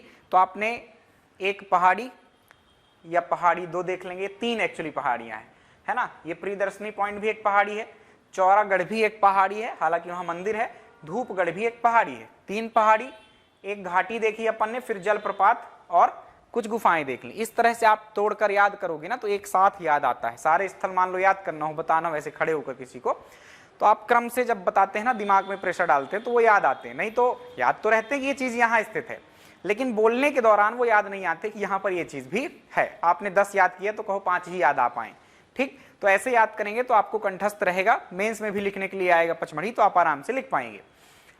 तो ये बात थी, पांडव गुफाएं हो गया, ये जटाशंकर महादेव, बड़ा महादेव, छोटा महादेव, भारत नीर या कि डोरोथी द्वीप और बीन वादक की गुफाएं। गुफा के द्वार में एक बीन वादक बीन बजाता हुआ बैठा है, इसलिए इसका नाम बीन वादक। बात करें कुछ और चोटियों की, तो धूपगढ़ आपको मैंने शुरू में ही बताया था, तो 1350 मीटर है इसकी ऊंचाई, याद रखना। चौरागढ़ भी एक चोटी है, इसकी ऊंचाई 1326 मीटर, याद रखना। यह मध्य प्रदेश की दूसरी सबसे ऊंची चोटी है। और यहाँ पर एक शिव मंदिर बना हुआ है, तो चौरागढ़ शिव मंदिर भी आप याद रखना। यहाँ त्रिशूल चढ़ाया जाता है। चौरा नाम के एक साधु रहा करते थे, भगवान शिव ने उनको दर्शन दिया और एक त्रिशूल दे गए थे इनको, तो तब से वहाँ पर त्रिशूल चढ़ाने की भी परंपरा है। आप जाएंगे तो बहुत सारे त्रिशूल वहाँ गड़े रहते हैं और बहुत ऊंचाई पर है। बहुत खड़ी सीढ़ियाँ, आपको 1000 से 1200 सीढ़ियाँ चढ़नी पड़ती है, तब आप यहाँ पहुँच पाते हैं। तो आपको यदि साहसिक कार्य करने के शौक हों तो आप वहाँ जाएं। चलिए, ये बात थी पचमढ़ी की। प्यारे बच्चों, सारे स्थान मैंने आपको बता दिए महत्वपूर्ण। थोड़ा संख्या ज़्यादा लग रही होगी, लेकिन मैं कोशिश कर रहा हूँ कि आपको याद हो जाए। किसी भी तरह से हमें कुछ छोड़ना नहीं है, टाइम पास नहीं करना है अपने को कि काम चला लें, क्योंकि अब ट्रेंड चेंज हो रहे हैं एग्जाम्स के, कुछ भी पूछा जा रहा है आपसे, ठीक। तो आपको उस प्रकार से तैयारी भी आपकी रखनी पड़ेगी, बहुत ज़्यादा कंपटीशन बढ़ रहा है इसलिए। अगला हमारा जो स्थल है वह है विदिशा। तो विदिशा एक जिला भी है और ऐतिहासिक नगर रहा। इसका पुराना नाम कहें, वर्तमान में तो बेस नगर एक अलग गांव है, लेकिन यही विदिशा जो है उसी बेस नगर से निकला है, आप ऐसा कहें, ठीक है। आप जाएंगे विदिशा शहर में तो विदिशा से 2-3 किलोमीटर दूर बेस नगर एक अलग गांव मिलता है, जो कि पहले का विदिशा रहा। जब आपके कभी गुप्त या के सुंग वंश के शासकों का काल रहा, तब ये वो बेस नगर था, विदिशा के रूप में मतलब बेस नगर था, जो कि आज विदिशा बन चुका है। लेकिन आज शहर अलग बसा हुआ और बेस नगर जो पहले कभी केंद्र रहा वो अलग हो चुका है। देखते हैं क्या है विदिशा। तो किस नदी के तट पर बसा हुआ है विदिशा, यह याद रखें, बेतवा नदी के तट पर। मैप में आप देखिएगा तो एक नदी प्रवाहित हो रही होगी, कुछ उत्तर की ओर बहती हुई, वह बेतवा नदी होगी। इसके प्राचीन नाम की बात करें तो बेस नगर, या के इसी को ही भेलसा नाम से जाना जाता है। इसके अलावा अलग अलग लोगों ने अलग अलग नाम भी पुकारे। तो कुछ लोगों ने इसको अपने ग्रंथों में महामालिस्तान कहा, या के कुछ लोगों ने मेवासा नाम से पुकारा। तो इन दो नामों को भी और आप याद रख सकते हैं। फिर और फैक्ट्स की बात करें तो ये पुराने नाम थे। आगे चल के 1952 में 1952 में राजेंद्र प्रसाद जी ने इसका नाम भेलसा से या बेस नगर से क्या कर दिया, विदिशा कर दिया। तो विदिशा कब से है, ये 1952 से है। जैन तीर्थंकर शीतलनाथ, 24 तीर्थंकर हैं, उनमें से एक शीतलनाथ है तीर्थंकर, उनकी जन्मस्थली विदिशा को माना जाता है, यह भी आप याद रखें। और सुंग वंश की राजधानी, सुंग वंश के शासकों में पुष्यमित्र सुंग और अग्निमित्र का नाम आता है। उसमें से जो आपका अग्निमित्र था उसने राजधानी विदिशा को बना ली थी। और आगे चल के 9वां शासक भागभद्र आता है, जिसके काल में हेलियोडोरस नाम का राजदूत आता है, एक यूनानी राजदूत, जिसने गरुड़ स्तंभ की स्थापना करवाई थी। तो उन लोगों की राजधानी भागभद्र और अग्निमित्र की याद रखें क्या थी, विदिशा ही थी। तो ये कुछ महत्वपूर्ण बातें विदिशा नगर के बारे में थी। इनके बारे में और जानना हो तो हम फिर जिलेवार जो एक व्यवस्था होती है, प्रत्येक जिले को अलग अलग पढ़ना है ना, उनका भी इतिहास, भूगोल, अर्थव्यवस्था, सब कुछ। जैसे एक प्रदेश को आप पढ़ते हैं, एक देश को आप पढ़ते हैं, उसी प्रकार से एक जिले को भी हम पढ़ेंगे। लेकिन थोड़ा सा आपको धैर्य बनाना पड़ेगा, चीजें अपनी धीरे धीरे चल रही हैं। आप लोग सपोर्ट करेंगे तो हम और बेहतर लाएंगे। थोड़ा सा सपोर्ट की कमी है, जो लोग देखते हैं शायद शेयर नहीं करते हैं। यदि आपको कंटेंट अच्छा लग रहा हो, क्योंकि इस चीज़ को जो मैं पढ़ाता हूँ, मेरे जीके का, एमपी जीके का बहुत क्रेज है, बस यहीं पर इस प्लेटफॉर्म में थोड़ा सा आप इशू आ रहा है, आप लोग सपोर्ट नहीं करेंगे तो शायद कुछ दिक्कत हो जाए। लेकिन यदि आपको इसे कंटिन्यू करना है और मेहनत कर सकता हूँ, उसके लिए क्या है, सपोर्ट की ज़रूरत है। तो लाइक कर दें और अपने दोस्तों को भी बताएं कि ऐसी बेहतरीन सीरीज चल रही है यहाँ पर। तो चलिए, जैसा आपको ठीक लगे करिए, बस पढ़िए आप, अंततः यही उद्देश्य है मेरा। विदिशा, विदिशा में घूमने वाली जगहों की बात करें तो अब कौन कौन सी है जहां पर आप जा सकते हैं भ्रमण करने, क्योंकि हम पर्यटन पढ़ रहे हैं। तो यहां पर मैंने अभी अभी ही कहानी सुना दी सबसे पहले आपको, किसकी, गरुड़ स्तंभ की। तो 9वां शासक सुंग शासक जो था भागभद्र, भागभद्र के काल में गरुड़ स्तंभ की स्थापना की गई। किसने करवाया था इस स्तंभ को, तो हेलियोडोरस नाम के एक यूनानी राजदूत ने। यूनानी राजदूत एंटियाल कीट्स, जिसको भारतीय नाम दिया गया था अंतलिखित, उसका राजदूत था। हेलियोडोरस भागभद्र के काल में आता है। उसके काल में आकर उसने भागवत धर्म को अपना लिया था, ग्रहण कर लिया था, और उन्हीं की स्मृति में एक गरुड़ स्तंभ की स्थापना की। गरुड़ वाहन है आपके भगवान विष्णु का, तो गरुड़ स्तंभ की स्थापना की। इसको स्थानीय स्तर पर खम्ब बाबा या खाम बाबा के नाम से भी जाना जाता है। तो ये कुछ बात है। इसके बारे में क्या पूछा जा सकता है, तो यही कि हेलियोडोरस स्तंभ किसने बनवाया, तो हेलियोडोरस ने बनवाया। गरुड़ स्तंभ या खाम बाबा अन्य नाम है इसके। किसके काल में हेलियोडोरस आया था, तो भागभद्र के काल में। और कौन से क्रम का शासक था, यह तक पूछा गया है, तो 9वें क्रम का शासक था सुंग वंश का भागभद्र आपका। किस वर्ष में इसका निर्माण हुआ, तो भागभद्र के शासनकाल के 14वें वर्ष में इसका निर्माण हुआ, ऐसा आप समझें।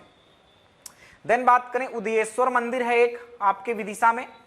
विदिशा में उदयपुर नाम की एक जगह है, आप विदिशा का मैप देखना नक्शे में तो उदयपुर आपको बोल्ड अक्षरों में दिख जाएगा। तो उदयपुर नाम की जगह पर उदयेश्वर मंदिर का निर्माण करवाया गया था और इसे नीलकंठेश्वर मंदिर भी कहा जाता है। अब आपको उदयेश्वर से तो नहीं समझ में आ रहा होगा कि किस भगवान को समर्पित ये मंदिर है, तो आपको इस नीलकंठेश्वर से समझ में आएगा कि ये भगवान शिव को समर्पित मंदिर है। तो उदयेश्वर, उदयादित्य, आपने परमार वंश के शासकों में एक उदयादित्य का नाम सुना होगा, उसके ही काल का ये मंदिर है, यह आप याद रखें। तो काफी प्राचीन मंदिर है, इसलिए प्रसिद्ध है। देन बात करें उदयगिरी की गुफाएं। आपने गुप्त काल मुझसे पढ़ा होगा दूसरे वीडियो में या पहले वीडियो में, पहला ही या दूसरा लेक्चर है, आप देख लेना। उदयगिरी की बात मैंने की थी गुप्तों को पढ़ाते टाइम। तो गुप्त काल में इन गुफाओं का निर्माण किया गया था। अभी अभी मैंने गुफाएं भी तो कंप्लीट की हैं, पर्यटन के हिस्से में ही गुफाएं, तो उसमें उदयगिरी की गुफाएं वृहद रूप से मैंने बताया है। तो उदयगिरी की गुफाओं का निर्माण कब हुआ है? गुप्त काल में हुआ है। संख्या है इनकी 20। संख्या नंबर 1 और संख्या नंबर 20 जैन धर्म से संबंधित है, शेष गुफाएं आपके हिंदू धर्म से संबंधित हैं। इतना अभी यहीं पर देख लेते हैं, बाकी गुफाओं में आप पढ़ेंगे। बीजा मंडल एक जगह है। अब ये बीजा मंडल से तो आपको कुछ समझ में नहीं आ रहा है कि क्या है, तो आप इसको दो चीज कह सकते हैं। नाम तो इसका बीजा मंडल ही है, इसे आप मंदिर कहें या इसे आप मस्जिद कहें, यह विवाद का विषय है। मध्य प्रदेश की अयोध्या आप कह सकते हैं इसको एक प्रकार से। विदिशा में ये जो जगह है, यहाँ पर क्या है, पहले परमार काल में, परमार शासकों का जब शासन था मालवा में, तो उन्होंने यहाँ मंदिर का निर्माण करवाया था और बहुत भव्य मंदिर था। बहुत बड़ी जगह से हमको बहुत सारे अवशेष प्राप्त हुए हैं वहां पर मंदिर के। आज भयंकर मूर्तियां, बावड़ियां, बहुत सारी चीजें हमको मिली हैं, लेकिन वो दब चुकी थी। और उसके ऊपर निर्माण है एक मस्जिद का, जो कि औरंगजेब के काल में किया गया था। तो हिंदू और मुस्लिमों का जैसे कि अयोध्या में विवाद था बाबरी मस्जिद को लेकर, उसी प्रकार से यहाँ पर है। शासन ने इस विवाद को रोकने के लिए कि ऐसे झगड़े ना हो, इसके लिए इसको बंद कर रखा है। और ना हिंदुओं के लिए पूजा का स्थल है, ना ही मुस्लिमों के लिए, ठीक। पर वहां संग्रहालय है, वहां से जो प्राप्त मूर्तियां हैं, आप जाना चाहें तो उसको देख सकते हैं। सम्राट अशोक सागर, हलाली सागर नाम का एक, हलाली नदी पर एक बांध बना हुआ है, डैम बना हुआ है, जिसके जलाशय को सम्राट अशोक सागर नाम दिया गया है। वहां पर भी आप जा सकते हैं, बोटिंग वगैरह कर सकते हैं। फिर ये सबसे इंपॉर्टेंट थे जो इस तरफ आपको रेड और ब्लू लिस्ट में मैंने दिखाया आपको, है ना। कुछ ब्लू चीजें हैं, कुछ रेड है। आप कुछ और बातें हैं जिनको आप याद रख सकें तो कर लीजिएगा। ये और सब साइट में आपको मिल जाएगा। विदिशा जिले की सरकारी स्रोत से मैं उठाता हूं चीजें, क्योंकि प्रश्न वहीं से आते हैं आपके, ठीक। तो मैं इनके नाम पढ़ रहा हूं आपके लिए, बाकी आपको थोड़ा बहुत सुन लेना है अच्छे से और एक आध बार लिख लेना है कॉपी में, सुनकर याद हो जाएंगे। नहीं याद होंगे तो कम से कम दिमाग में बने रहेंगे आपके, और कभी विकल्प मिलेगा तो आपको बन जाएगा। लोहांगी पीर यहीं स्थित है। इसके अलावा माला देवी का मंदिर बहुत प्राचीन मंदिर है, 10वीं सदी का। साल भंजिका की मूर्ति, ये क्या है, साल भंजिका एक बहुत बढ़िया मूर्ति होती है। एक स्त्री होती है जो कि साल के वृक्ष को पकड़े खड़ी रहती है, और उसके शरीर की जो लचक है वो बहुत खूबसूरत होती है। 3 तरह से वो ऐसे मुड़ी खड़ी होती है, जो कि किसी भी स्त्री की सुंदरता का प्रतीक होता है। तो साल भंजिका की मूर्ति है। 16 खंबी मंदिर है। गुंबज नाम का एक स्थान है। दशावतार मंदिर यहाँ पर मिले हैं। बाजरा मठ मंदिर है। हिंडोला तोरण, सिर्फ तोरण मिला है, एक बहुत प्राचीन मंदिर था ये। तोरण मतलब द्वार होता है। गारड़मल मंदिर और गिरधारी मंदिर। उसके अलावा ये जो बेस नगर और ग्यारसपुर जो प्राचीन नगर है, ये आपके प्राप्त हुए हैं, राइट। तो ये कुछ आपके विदिशा की जगहें थी, इनको तो बिल्कुल भी नहीं भूलना है। इनमें से कुछ आप भूल जाएं तो कोई बात नहीं, ठीक। चलिए, तो ये बात थी हमारे विदिशा की, कंप्लीट हुई। अब हम उठाते हैं अगले नगर को। अगला नगर है हमारा ग्वालियर। ग्वालियर का किला पढ़ाया था मैंने, आपने किलों का वीडियो देखा हो तो बहुत अच्छी बात है, नहीं देखा तो फिर से कुछ बातें बता देता हूं मैं। ग्वालियर के किले के टाइम पर ही मैंने बहुत सारी बातें आपको बता दी थी। तो ग्वालियर जो है वो एक गोपाचल या के गोपाद्री या के गोपांचल, कुछ भी कह दीजिए आप, उस पर्वत पर स्थित एक किला है, और उस किले के नाम पर इस शहर का नाम पड़ा है। तो मजेदार बात यह है कि ज्यादातर शहरों के नाम जो है, या कि शहरों के नाम पर उस पर बनाए गए किलों के नाम पड़े हुए हैं। कि धार का किला है, चंदेरी का किला, वो जगहों के नाम थे, जगहों के नाम पर ही उसको कह देते हैं हम ऐसा। लेकिन ये जो है, ये उस किले के नाम पर पहले किला बनवाया गया। किसने बनवाया था? तो 8वीं शताब्दी में यहाँ पर एक पाल वंश का शासक सूरज पाल था, ये सूरज सेन भी उसका नाम मिलता है। तो सुहन पाल या सूरज सेन, उसने इस किले को निर्मित करवाया था, और फिर धीरे धीरे आगे चल के शासकों ने इसको राजधानी भी बनाई, और लोग बसना शुरू हो गए। जो भी राजधानी होती है वो क्या है, आर्थिक क्रिया का केंद्र हो जाती है, इस कारण से लोग बसना चालू हो जाते हैं। धीरे धीरे विस्तार होता जाता है। तो आगे चल के इसका विस्तार हुआ और इस जगह का नाम क्या पड़ा, ग्वालियर। सूरज सेन जो थे वो एक बार बीमार हो गए थे, इनको कुष्ठ रोग हो गया था, कोई एक घातक बीमारी आप समझे, कुष्ठ रोग था। तो ग्वालिया ऋषि या ग्वालिपा ऋषि के आशीर्वाद से ये ठीक हुए थे, उनके ही स्मृति में इन्होंने ये किला बनवाया था। तो इस कारण से इसका नाम क्या पड़ा, ग्वालियर। तो ये थी संक्षिप्त में ग्वालियर की बात। अब ग्वालियर आप जाएं कभी तो कहाँ कहाँ आपको घूमना चाहिए उसकी हम चर्चा कर लेते हैं, पर्यटन केंद्र के रूप में या के दर्शनीय स्थलों के रूप में। ये एक सूची है जिसमें वहाँ के जो स्थित चीजें हैं वो आपको मिलेंगी। कुछ हम पढ़ चुके हैं, उनको नहीं पढ़ाऊंगा मैं, बस नाम बोल देता हूँ। जैसे कि ग्वालियर का किला बहुत बड़े स्तर पर हमने पढ़ा था, लगभग 15 से 20 मिनट तो खाली ग्वालियर के किले में लग गया था। आपने किला देखा हो यदि मेरा वीडियो तो ग्वालियर के किले में कुछ बातें स्थित हैं, जैसे आप याद रखें आलमगीर दरवाजा वहाँ स्थित है, आपका गुजरी महल दरवाजा स्थित है, गुजरी महल संग्रहालय भी स्थित है, मान मंदिर स्थित है, गुजरी महल आपका गुजरी महल स्थित है, वहाँ पर एक सास बहू का मंदिर जिसे सहस्त्रबाहु का मंदिर कहते हैं वह भी स्थित है, तेली का मंदिर स्थित है, चतुर्भुज मंदिर स्थित है। तो ग्वालियर के किले के परिसर में ही बहुत सारी चीजें स्थित हैं, तो वो आप पढ़ेंगे ग्वालियर के किले में ही, है ना, मैं पढ़ा चुका हूँ, उसको देख लेना और क्या क्या है ग्वालियर में। उसके अलावा ये जो चीजें बसती ग्वालियर के किले के अलावा, तो फिर अब इनकी चर्चा हम यहाँ पर कर रहे हैं। तो महल भी आपने यदि पढ़ा होगा तो मैंने महल भी पढ़ा रखा है। जय विलास महल याद रखें, जयाजीराव सिंधिया नाम के शासक ने इस महल का निर्माण करवाया था, बहुत खूबसूरत महल है। आपका मोती महल दौलत राव सिंधिया नाम के एक शासक ने मोती महल का निर्माण करवाया ग्वालियर में, तो ये भी महलों में हम कंप्लीट कर चुके हैं। देन अब बातें बचती हैं कुछ अलग से जो और उस किले के आसपास या बाहर स्थित हैं। तो फूलबाग जहां रानी लक्ष्मीबाई की समाधि है वह फूलबाग में ही स्थित है, यह याद रखें। ग्वालियर जू भी उसी फूलबाग के अंतर्गत आता है। तो फूलबाग याद रखें, यहाँ घूमने जा सकते हैं आप। रानी दुर्गावती की समाधि, इसको नोट कर लेना, इतना लिख देना यहाँ पर, दुर्गावती बोल रहा हूँ, क्षमा कीजिएगा, रानी लक्ष्मीबाई की समाधि। रानी लक्ष्मीबाई को शहादत यहीं प्राप्त हुई थी, तो यहीं पर उनकी समाधि बनाई गई है, यह स्मारक बना हुआ है उनकी तस्वीर के साथ, मूर्ति के साथ, तो यह याद रखें। नगर पालिका का संग्रहालय है। संग्रहालय कई प्रकार के होते हैं, राजकीय संग्रहालय होते हैं, उसके अलावा केंद्रीय संग्रहालय होते हैं, नगर पालिकाओं यानी स्थानीय स्तर के जो निकाय होते हैं उनके संग्रहालय होते हैं। उसके अलावा आपके कुछ विश्वविद्यालयीन संग्रहालय होते हैं, निजी संग्रहालय होते हैं, तो उनमें से एक नगर पालिका का संग्रहालय यहाँ पर है। वहाँ भी कुछ जो भी ग्वालियर से प्राप्त हुआ हमको देखने को मिल जाता है। सिंधिया वंश की छतरियाँ यहाँ पर हैं, जहाँ आप देख सकते हैं बढ़िया स्मारक है, वास्तुकला, अच्छे वास्तुकला के एग्जाम्पल आपको देखना हो तो यहाँ जाइए। छतरियाँ क्या होती हैं, तो जब किसी भी वंश या के कोई भी बड़ा राजवंश रहता है तो उनके जो परिवार के लोग होते हैं उनकी जब डेथ होती है तो जैसे मकबरे इस्लाम धर्म में बनते हैं वैसे ही राजपूतों में छतरियां बनाई जाती हैं, ठीक है। तो जैसे आपने ओरछा की छतरियां कभी पूछा जाए, या ओरछा की छतरियां ऐसा नहीं पूछेगा, बुंदेला वंश के शासकों की छतरियां या बुंदेल छतरियां कहाँ मिलेंगी आपको, तो ओरछा में मिलेंगी। आपसे होलकर वंश की छतरियां पूछा जाएगा तो वो इंदौर में मिलेंगी। तो सिंधिया वंश की छतरियां कहाँ होंगी, ग्वालियर में होंगी, सिंपल सी बात है, उन्होंने वहीं शासन किया था। तो ये इस तरह से याद रखना। एक सूर्य मंदिर बनवाया था 1980 के आसपास, ये सूर्य मंदिर बना हुआ है, बाद का है लेकिन बहुत अच्छा बना हुआ है, जीडी बिड़ला नाम के व्यक्ति ने बनवाया था यहाँ पर। तो ये सूर्य मंदिर भी आपके ग्वालियर में मिलता है, यह याद रखें। तानसेन का मकबरा और उनके गुरु मोहम्मद गौस का मकबरा या गौस मोहम्मद का मकबरा, ये दोनों ही चीजें मिलती हैं, बढ़िया वास्तुकला का उदाहरण है, आप जा सकते हैं कभी भी देखने। चिड़ियाघर गांधी जी के नाम पर है, गांधी जू कहते हैं इनको, है ना। तो आप गांधी जू जा सकते हैं, चिड़ियाघर देखना हो, जैसे इंदौर में आपको कमला नेहरू प्राणी संग्रहालय मिलेगा, उसी तरह से आपके ग्वालियर में चिड़ियाघर है जो कि गांधी जी के नाम पर है। कला वीथिका एक संग्रहालय जैसा ही है, समझ लीजिए, जो प्राचीन संगीतकार होते हैं या संगीतकार थे और कुछ जो भी कला से संबंधित चीजें हैं, है ना, वैसे कुछ पुराने से लेकर नए तक, आधुनिक काल तक की जो वस्तुएं हैं वो यहाँ पर संग्रहित करके रखी गई हैं। तो वो कला वीथिका में भी आप कभी जाना चाहें घूमने तो जा सकते हैं। इसके अलावा बहुत प्राचीन मध्य प्रदेश का एक तिगरा डैम भी यहाँ पर मिलता है जिसको आप भ्रमण कर सकते हैं।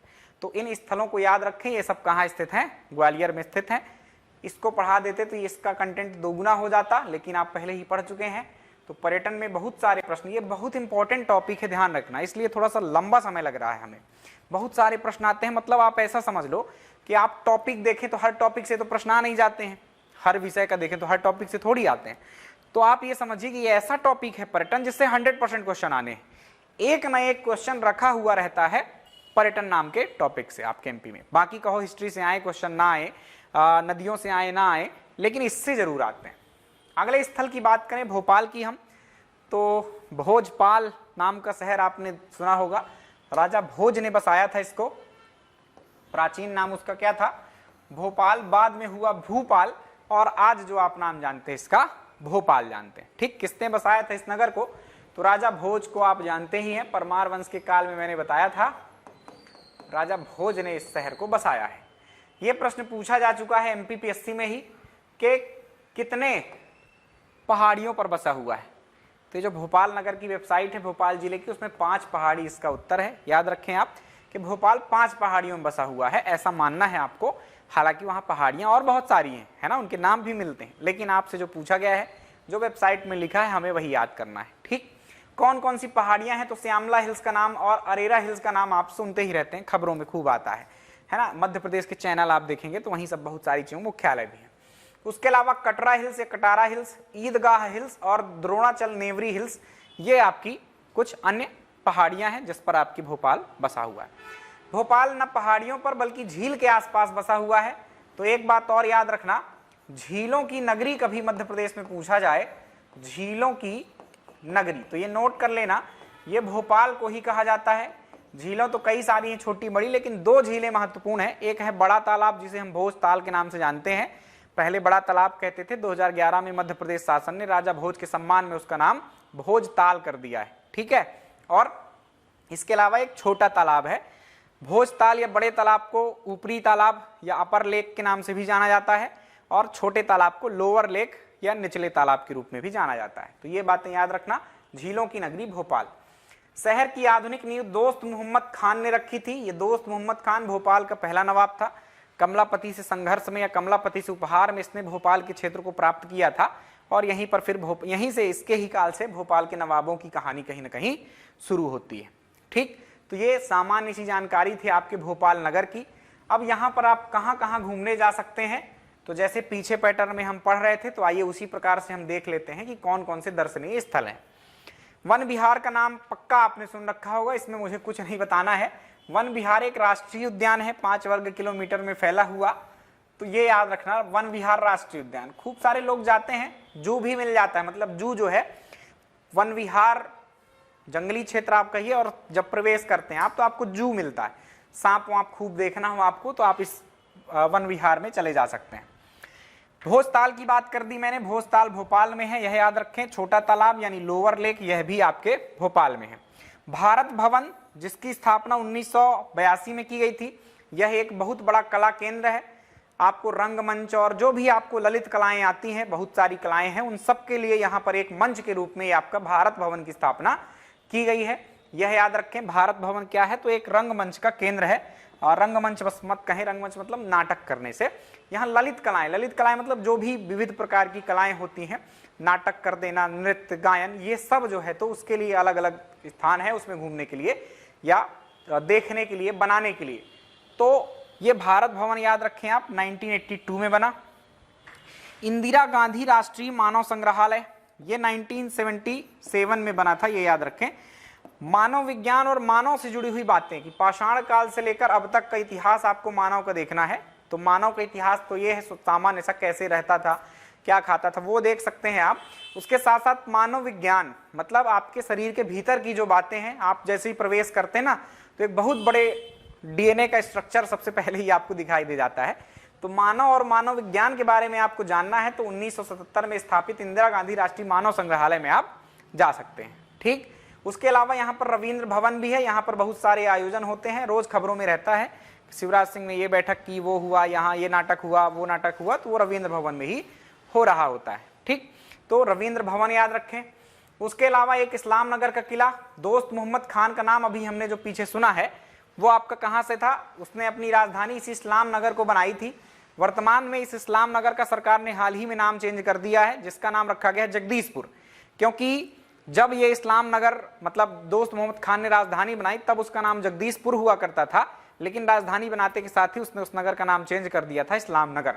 वापस से मध्य प्रदेश सरकार ने उसका नाम जगदीशपुर कर दिया है। कमलापति दोस्त मोहम्मद खान के साथ संघर्ष में मतलब उन्हें मृत्यु प्राप्त हुई।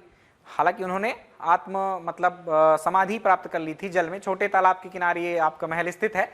नीचे के कमरे जो थे वो काफी नीचे थे और रानी ने कुछ ऐसी व्यवस्था बना रखी थी कि जैसे ही मेरा बेटा लड़ने गया था दोस्त मोहम्मद खान से, तो दोस्त मोहम्मद खान ने जो है जैसे ही पता चला कि उसको मार दिया बेटे को, लाल घाटी में वो युद्ध हुआ था भोपाल के, तो इन्होंने जल समाधि ले ली। कुछ व्यवस्था थी जिससे जल छोड़ दिया गया, तो नीचे की मंजिलें जो है वो डूब गई और रानी नीचे जल समाधि ले ली। तो कमलापति का महल भी यहाँ पर है आपका। 1722 इसकी डेट मिलती है। 18वीं शताब्दी के पूर्वार्ध में निर्माण हुआ इसका, ऐसा कह सकते हैं। बिड़ला मंदिर है जिसे लक्ष्मी नारायण मंदिर ही कहते हैं, लक्ष्मी माता को समर्पित है, यह याद रखें। बिड़ला संग्रहालय भी है यहाँ पर। हाल ही में 2016 में मोदी जी ने आपके शौर्य स्मारक का उद्घाटन किया हुआ है, ये भी इंपॉर्टेंट है। जामा मस्जिद भी बनवाया गया था यहाँ पर। मस्जिद, जामा मस्जिद बहुत जगह मिल जाएगी आपको। धार में, मांडू में आपने देखा, धार शहर में है ना जामा मस्जिद है। उसके अलावा मांडू में जामिया जामा मस्जिद है, यहाँ पर भी आपको दिख गई। भोपाल में बुरहानपुर में भी जामा मस्जिद है। तो परेशान नहीं होना है, बस याद रखना है। गौहर महल जो भोपाल की नवाबें थी उनका शासन शुरू होता है यहाँ पर। गौहर बेगम नाम की जो शासिका थी या बेगम थी, उन्होंने गौहर महल का निर्माण करवाया। गौहर बेगम का नाम एक और मिलता है कुदसिया बेगम, आपने पढ़ा है भोपाल रियासत, मुझसे पता होगा। मोती महल और मोती मस्जिद, जो कुदसिया बेगम या गौहर महल के गौहर बेगम के बाद जो शासिका बनती हैं आपकी, वो थी आपकी सिकंदर जहां बेगम।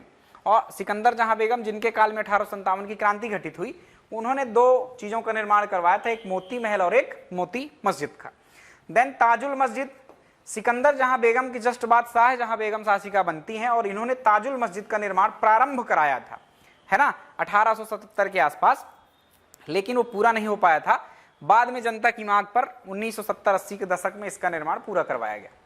शौकत महल या सदर मंजिल, शौकत महल एक महल, ये है शौकत महल, उसके अंदर एक स्मारक एक महल है सदर मंजिल नाम से, उसी भवन के उसी महल के अंदर आप समझिए ये स्मारक, ठीक है। इसका निर्माण आपकी अंतिम जो बेगम थी वो थी आपकी कैखुसरो जहां बेगम, उन्होंने इसका निर्माण करवाया था। तो ये कुछ बातें थी प्यारे बच्चों भोपाल में, जहां आप क्या कर सकते हैं, भ्रमण के लिए जा सकते हैं। आइए अब अगले नगर की ओर चले हम देखने। तो अगला नगर है हमारा प्यारे बच्चों एक महत्वपूर्ण नगर, इंदौर। कौन सा नगर है? इंदौर। इंदौर के बारे में देखें संक्षिप्त जानकारी। तो यहां पूछा जाता है एक प्रश्न कि किस नदी के किनारे बसा हुआ है, तो यहीं से शुरुआत कर लेते हैं।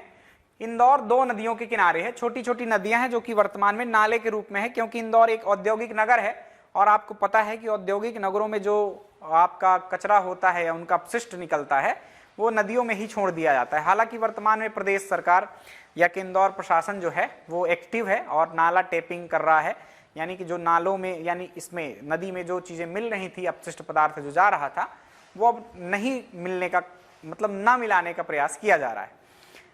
ये जो अपवाह तंत्र है ये कहीं ना कहीं गंगा अपवाह तंत्र का भाग है आपकी खान नदी, ठीक है। कैसे? क्योंकि खान नदी जाकर मिलती है छिप्रा से, छिप्रा मिलती है आपके चंबल से, और चंबल मिलती है यमुना से, यमुना मिलती है गंगा से। इस प्रकार से ये गंगा अपवाह तंत्र का भाग है। और नमामि गंगे एक परियोजना है, उसके तहत अभी हाल ही में 200 करोड़ रुपए मिले भी हैं आपके इंदौर प्रशासन को कि आप इसको स्वच्छ कीजिए, क्योंकि ये नाले की जैसी है पूरी तरह, आप जाते हैं तो बदबू भी मारती है। इस प्रयास में थोड़ा बहुत हमको देखने को भी मिलता है कि इसमें कुछ ठीक ठाक हो रहा है। पानी में कुछ जीव जंतु पनपने लगे हैं, कहीं कहीं पर आपको मछलियां दिखाई देने लगी हैं, अब थोड़ा सा ठीक हो रहा है, आगे चल के धीरे धीरे शायद व्यवस्था सुधर जाए। तो ये दो नदियां हैं, सरस्वती और खान नदी, राइट। तो इनके तट पर बसा हुआ है मालवा के पठार में आपका इंदौर। ये दोनों नदियां जहां पर मिलती हैं शहर के केंद्र में, वहां पर एक मंदिर बसा हुआ है संगमनाथ, या इन्हीं को ही इंद्रेश्वर महादेव के नाम से जाना जाता है, राइट। तो इन इंद्रेश्वर महादेव के नाम से इस शहर को भी ये जो नाम प्राप्त है इंदौर, वही प्राप्त हुआ। पहले इसका नाम इंदूर हुआ करता था, इंदूर मतलब इंद्रेश्वर से इंदूर, एंड देन बदलते बदलते क्या हो गया, ये इंदौर हो गया है, ठीक। तो इंदौर शहर कुछ इस प्रकार से आया है ना। इंदौर का नाम इसी देवता के नाम पर आधारित है। इंदौर का अस्तित्व मुख्य रूप से होलकरों के काल से आया, तो बहुत कुछ यहां पर ऐसा इंदौर में था नहीं। तो आइए इंदौर के दर्शनीय स्थलों को देख लें कि कहां आप भ्रमण करने जा सकते हैं। जगहें तो और बहुत सारी हैं, लेकिन मैंने कुछ छटनी की है ताकि आपको परेशानी ना हो पीएससी के लिए। ठीक, तो आइए इनको 3 भागों में भी कुछ मैंने बांट दिया है यहाँ पर, क्योंकि जगहें ज्यादा थी तो बांटना आसान था। कुछ जगहें हैं आपकी ऐतिहासिक, कुछ हैं प्राकृतिक और कुछ हैं धार्मिक, तो इजिली आपको याद भी हो जाएंगी। इसी तरह से आप याद कीजिएगा। राजवाड़ा पैलेस, यहीं से शुरुआत हो जाती है आपके इंदौर में राजवंश की। आपके मल्हार राव होलकर जब आते हैं तो 1747 ईस्वी में, आप तो 1731 के आसपास जाते हैं, लेकिन 1747 ईस्वी में फिर उन्होंने अपना राज दरबार वगैरह लगाने के लिए राजवाड़ा महल का निर्माण करवाया था। तो राजवाड़ा पैलेस क्या है, एक महल है, और इंदौर की जो भी तस्वीरें आप देखेंगे फिर इसी राजवाड़ा की तस्वीर आपको दिखाई दे जाती है इंदौर में, राइट। तो राजवाड़ा पैलेस या राजवाड़ा महल मल्हार राव होलकर ने 1747 में बनवाया। ये इनका एक प्रकार से क्या था, राज दरबार लगता था या यहीं से शासन करते थे, एक प्रकार से राजप्रसाद था। ठीक है, फिर बात करें आज क्या स्थिति है, तो आज ये पैलेस है, इसका पुनर्निर्माण चल रहा था, वो हो चुका है। ये कई बार इसमें आग लग चुकी है, क्योंकि ये लकड़ी से बना है। इसकी कम से कम 6 से 7 मंजिला ये इमारत है, 7 मंजिला आप मानिए। नीचे की जो 3 मंजिला इमारत है वो पत्थरों से बनी हुई है, ऊपर की मंजिलें क्या थी आपकी, वो लकड़ी से बनी हुई थी। तो कई बार द्वेषवश है ना, अन्य लोगों ने परिवार के ही आग लगाई और कई बार अपने आप आग लगी, इसके कारण ये नष्ट भी हुआ कई बार। पर वर्तमान में बढ़िया है, पुनर्निर्माण इसका हो चुका है। और यहाँ पर एक संग्रहालय भी है, तो होलकर वंश का इतिहास आपको जानना हो तो इस संग्रहालय को अवश्य आपको भ्रमण करना चाहिए। लाल बाग पैलेस आगे चल के बनता है, कौन बनवाते हैं वो इंपॉर्टेंट नहीं है, है ना। आप एक नाम याद रखना चाहें तो तुकोजीराव द्वितीय का नाम आप याद रख लेना, इन्होंने बनवाया था, पर पूरी तरह से इनके काल में नहीं बन पाया, आगे के शासकों के शिवाजी द्वितीय आगे चल के बनवाते हैं। तो लाल बाग पैलेस ये कहाँ है इंदौर में, ये याद रखना है, एमपीपीएससी वालों के लिए इतना ही पर्याप्त है। ठीक है, ये यहाँ पर क्या करते थे, रहा करते थे। जैसे कि अंतिम शासक यशवंतराव होलकर हुए तो उनका बचपन पले बढ़े वो सब यहीं हुए। तो घर आपको देखना हो कि भाई कैसे रहते थे, बेडरूम है ना, हॉल है, कहाँ पर किससे मिलने का व्यवस्था थी, वो सब आपको देखना है कि राजा कैसे रहते थे कोई। तो आप लाल बाग पैलेस चले जाइए, आपको समझ में आ जाएगा, राइट। खेलने की व्यवस्था है वहां पर, खाने के बाद कहाँ बैठते थे, खाते कहाँ थे, सब कुछ दिखाई देता है। मतलब ये कुल मिलाकर उनका निवास स्थान था होलकर वंश के शासकों का। ठीक, लाल बाग पैलेस। अब संग्रहालय है, मतलब आप जा सकते हैं, संग्रहालय ना कहिए आप, क्योंकि वहाँ कोई स्थान ऐसा नहीं कुछ एकत्र करके संग्रह करके रखा गया हो, बस वो आपको दिखा रहे हैं कि कैसे यहाँ लोग रहते थे। 20 रुपए की टिकट लगती है। होलकर वंश की छतरियां पीछे ही चर्चा की थी मैंने जब सिंधिया वंश की छतरियां कर रहा था, ये भी इंदौर की हैं। छतरी बाग के नाम से जाना जाता है, ये याद रखें। किस नाम से जाना जाता है, छतरी बाग। एक बार व्यापम ने ये प्रश्न पूछा भी था कि छतरी बाग कहाँ है इंदौर में। गांधी हॉल, तो गांधी हॉल भी एक संग्रहालय है, यहाँ भी आप इंदौर के इतिहास देखना चाहें तो जा सकते हैं। भीम जन्मभूमि महू में है ये, आप अभी 14 अप्रैल को अंबेडकर साहब का जन्म दिवस भी था, तो जहां उनका जन्म हुआ था वहां पर उनके स्मारक के तौर पर भीम जन्मभूमि बनाई गई है। बढ़िया मंदिर जैसा है, आप ऐसा कह दीजिए, बहुत बड़ी प्रतिमा लगी हुई है और अंदर उनके ही इतिहास, उनसे संबंधित जानकारी आपको मिल जाती है अंबेडकर साहब से। उसे भीम जन्मभूमि नाम दिया गया। महू में ये मिलेगी, इंदौर शहर से थोड़ा बाहर जाना पड़ेगा। केंद्रीय संग्रहालय भी यहाँ पर है। तो आसपास जो भी पाषाणकालीन या ताम्र पाषाणकालीन या कहिए आप जो भी इतिहास रहा है, आपको पाषाण काल से लेकर वर्तमान तक का इतिहास यदि संक्षिप्त में जानना है तो आप यहाँ जा सकते हैं। 6-8 कमरे हैं, आप जाइए और घूमिए। पाषाण काल, पुरा पाषाण काल, मध्य पाषाण काल, नव पाषाण काल, सिंधु सभ्यता, है ना, महाजनपद काल, सब क्या चीजें हमको मिलती गई वो सब यहाँ पर स्टोर है, आप जाकर देख सकते हैं। ठीक, क्या क्या वस्तुएं कैसे वो लोग यूज करते थे। तो ये केंद्रीय संग्रहालय बहुत जबरदस्त व्यवस्था है, यहाँ जाकर आप देखिए। सिक्के भी पूरी व्यवस्था, जब से सिक्के चालू हुए 6वीं शताब्दी ईस्वी पूर्व से जो आहत सिक्के थे वहां से लेकर मुगलों तक के और होलकर वंश तक के सिक्के वहां मिल जाएंगे आपको कि कैसे थे।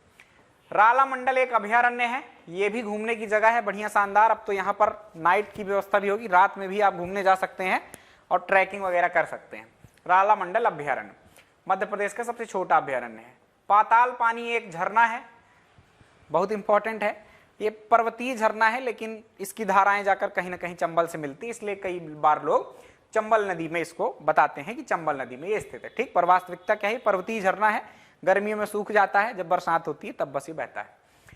चोरल डैम, चोरल नदी है नर्मदा की एक सहायक नदी, उस पर एक बांध बनाया गया है चोरल डैम, वहां पर आप जाएं। बढ़िया डैम में क्या करते हैं आप जाकर, पानी बढ़िया खूब बड़ा भरा रहता है, आप देखते हैं उसको, झील जैसा लगता है आपको, और बस नाव चला सकते हैं आप वहां जाकर। ठीक है, खाने पीने की व्यवस्था रहती है।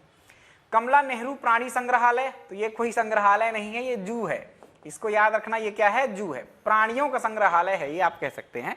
तो शेर देख सकते हैं आप, है ना, बब्बर शेर। उसके अलावा 7 हो गई संख्या इस समय मध्य प्रदेश में, धीरे धीरे बढ़ा रहे हैं, अभी बच्चे हुए हैं यहाँ पर।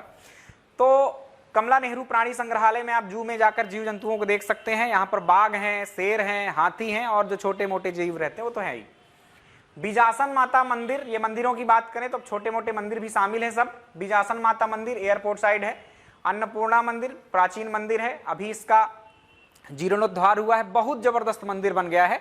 तस्वीरों में आप जरूर देख लेना, मेरे पास तस्वीर नहीं है, नहीं तो आपको दिखाता मैं। पुराना मंदिर बहुत छोटा था, ये अब बहुत जबरदस्त बन गया है। खजराना गणेश मंदिर है, गणेश भगवान का मंदिर बहुत प्रसिद्ध है, जो भी व्यक्ति इंदौर आते हैं वो खजराना गणेश जरूर जाते हैं आशीर्वाद प्राप्त करने। मध्य प्रदेश की गणेश जी की सबसे ऊंची प्रतिमा जहां रखी हुई है वो भगवान गणेश जी का मंदिर बड़ा गणेश मंदिर के नाम से यहाँ प्रसिद्ध है। एक जैनों का मंदिर कांच मंदिर है, वो भी प्रसिद्ध है, बड़ा विशेष है ये कांच मंदिर, क्योंकि पूरे ही मंदिर में क्या लगा हुआ, कांच। किस धर्म से रिलेटेड है ये ध्यान रखना, जैन धर्म से रिलेटेड है ये मंदिर, राइट, कोई हिंदू धर्म का मंदिर नहीं है। रणजीत हनुमान, ये हनुमान जी का एक मंदिर है। जब भी होलकर शासक युद्ध के लिए जाते थे तो ये लोग क्या करते थे, इनसे आशीर्वाद प्राप्त करते थे, यानी कि रण को जीतने के लिए आशीर्वाद प्राप्त करते थे, इसलिए इनका नाम पड़ गया है रणजीत हनुमान। बड़े प्रसिद्ध हैं, भयंकर भीड़ लगती है, अभी 4 से 5 लाख लोग गए थे हनुमान जयंती के दिन, हाल ही में भी हनुमान जयंती मनाई गई है। पितरेश्वर हनुमान, ये हाल ही में 2020 में ये मंदिर बना हुआ है, एक पितृ पर्वत नाम की एक जगह है इंदौर में, वहां आप जाते हैं तो एक बहुत बड़ी मूर्ति या प्रतिमा स्थापित की गई है भगवान हनुमान की, तो आप उनको भी देख सकते हैं। गोम्मटगिरी, ये एक जैन तीर्थ स्थल है। जैन तीर्थ स्थल में आपने मुक्तागिरी, गोम्मटगिरी, पुष्पागिरी, सोनगिरी ऐसे नाम सुन रखे होंगे, तो उसमें से गोम्मटगिरी जो है वो आपके इंदौर में है। ये जब मैंने आपको मंदिर बढ़ाया था तब भी यहाँ इस बात को पढ़ाया था। तो ये कुछ बात थी आपके इंदौर की। आगे बढ़े प्यारे बच्चों, तो एक अब बड़ा नगर हमारा बचता है, उसको कंप्लीट करके यहाँ पर ये कथा समाप्त हो जाएगी। पर्यटन इस प्रकार से कंप्लीट हो जाएगा। देख लेते हैं हम जबलपुर को। तो नर्मदा नदी के तट पर ये स्थित है जबलपुर, एक्चुअली एग्जैक्ट ये शहर नहीं स्थित है, भेड़ा घाट जरूर इसके स्थित है, लेकिन पूछा जाता है कि जबलपुर किस नदी के किनारे है, तो ये याद रखना किसके किनारे है, आपके जबलपुर किसके किनारे है, तो नर्मदा नदी के, ये ध्यान रखना। इसे संस्कार धानी कहते हैं। इंदौर जैसे पीछे था उसको आर्थिक राजधानी कहते हैं, यह भी याद रखना है ना, पीछे नहीं बताया, अभी याद आया इसको देखकर। तो आर्थिक राजधानी या व्यावसायिक राजधानी इंदौर है। उसी प्रकार से आपकी जबलपुर संस्कार धानी के नाम से जानी जाती है। उज्जैनी में आपने नहीं देखा होगा या नहीं बताया मैंने, तो ध्यान रखना, एक संस्कार धानी या संस्कार राजधानी और एक संस्कृति राजधानी। तो आपकी उज्जैनी एक संस्कृति राजधानी है, यह याद रखें, और उसके अलावा जो जबलपुर है वह संस्कार धानी या संस्कार राजधानी है। जबाली ऋषि के नाम पर इस जगह का नाम, पुराना नाम था जबालीपुरम, आगे चल के परिवर्तित होता गया और आज ये नाम मिलता है हमको जबलपुर, राइट। किसके नाम पर है, पुराणों और किंवदंतियों के अनुसार यहाँ पर एक जबाली नाम के ऋषि रहा करते थे। यहाँ पर आपको बोधि वंश, प्राचीन कालीन वंश आपको मिलेगा, गुप्तों के काल का आप देखेंगे बोधि वंश। उसके अलावा आगे चल के यहाँ कलचुरी वंश का उदय होता है। त्रिपुरी इन सबकी राजधानी थी, सबकी नहीं भाई, बोधि की और कलचुरी की त्रिपुरी थी, भेड़ाघाट के पास स्थित है। गोंड वंश की राजधानी आपकी क्या थी, सिंगोरगढ़, जो कि दमोह में आती है, लेकिन ये जो रीजन था जबलपुर का जो रीजन था, क्षेत्र यही था उनका, साम्राज्य क्षेत्र, पर जबलपुर के ऐसे किसी नगर को ये केंद्र बनाकर राजधानी नहीं बनाई इन्होंने।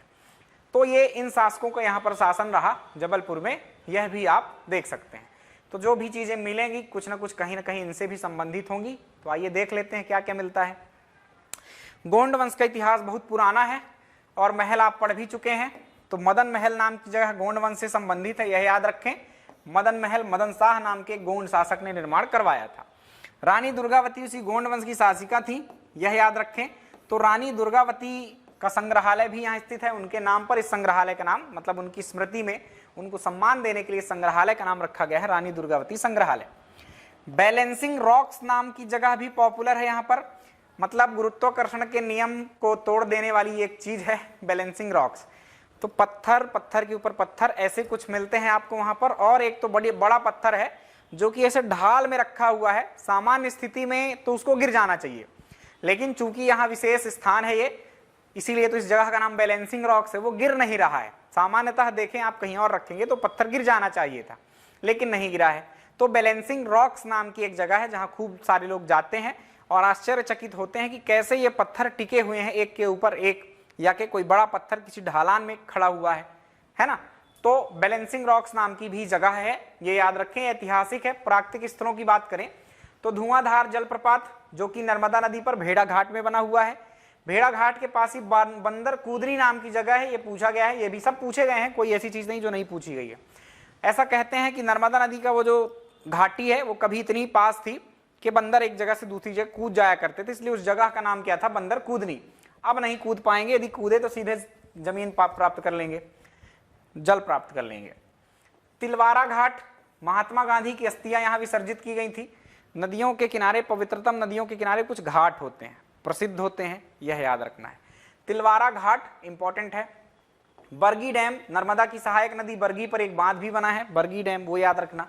डुमना नेचर रिजर्व तो एक प्राकृतिक स्थल है, जंगल वंगल घूमने के लिए आप जाएं तो यहां जा सकते हैं। संग्राम सागर झील भी यहां पर बनी हुई है, एक संग्राम सिंह के नाम पर संग्राम सागर झील। मंदिरों की बात करें तो यहाँ 64 योगिनी मंदिर है, ये याद रखें आप। युवराज देव द्वितीय के काल में बना था ये मंदिर, 64 योगिनी मंदिर, बीच में भगवान शिव हैं आपके। पिसनहारी की मढ़िया नाम का एक मंदिर है, ये जैन तीर्थ स्थल है, इसमें ये आप एक्स्ट्रा नोट कर लेना, किस धर्म से रिलेटेड है, जैन तीर्थ स्थल है। पिसनहारी की मढ़िया। गौरी शंकर मंदिर, ये प्राचीन मंदिर है कलचुरियों के काल का, तो गौरी शंकर मंदिर ये याद रखें आप। इसके अलावा त्रिपुर सुंदरी मंदिर, ये सब भेड़ा घाट के पास हैं, ये दोनों भेड़ा घाट के पास, ये तो सेम रिपीट हो गया। तो ये इस प्रकार से जो जबलपुर था वो हमारा कंप्लीट हुआ, जबलपुर के जो दर्शनीय स्थल थे वो कंप्लीट हुए। तो ये कुछ नगर के रूप में जो महत्वपूर्ण स्थल से प्यारे बच्चों वो हमने कंप्लीट कर दिए हैं। कुछ थोड़े मोड़े बातें जो बचती हैं आप ऑब्जेक्टिव लगाते टाइम उनको कंप्लीट कर सकते हैं, कि जो भी कुछ संस्थाएं हैं, कुछ नीतियां बनी हुई हैं पर्यटन से रिलेटेड, क्योंकि मैंने प्रॉपर विभाजित किया है इसको, तो वो बात अलग से फिर करना ठीक नहीं होगा। बाकी यदि कहीं ना कहीं चर्चा आती है तो उनकी भी मैं चर्चा करता जाऊंगा। आज के लेक्चर में इतना ही रखते हैं प्यारे बच्चों, इसको पढ़िए, अच्छा लगे तो शेयर करिए, लाइक करिए, क्योंकि आपका सपोर्ट ही हमें आगे बढ़ने में मदद करेगा और आप तक और बेहतरीन कंटेंट लाने में मदद करेगा। ठीक, तो चलिए प्यारे बच्चों, मिलेंगे नेक्स्ट वीडियो में, ख्याल रखें आप अपना, बाय बाय, टेक केयर।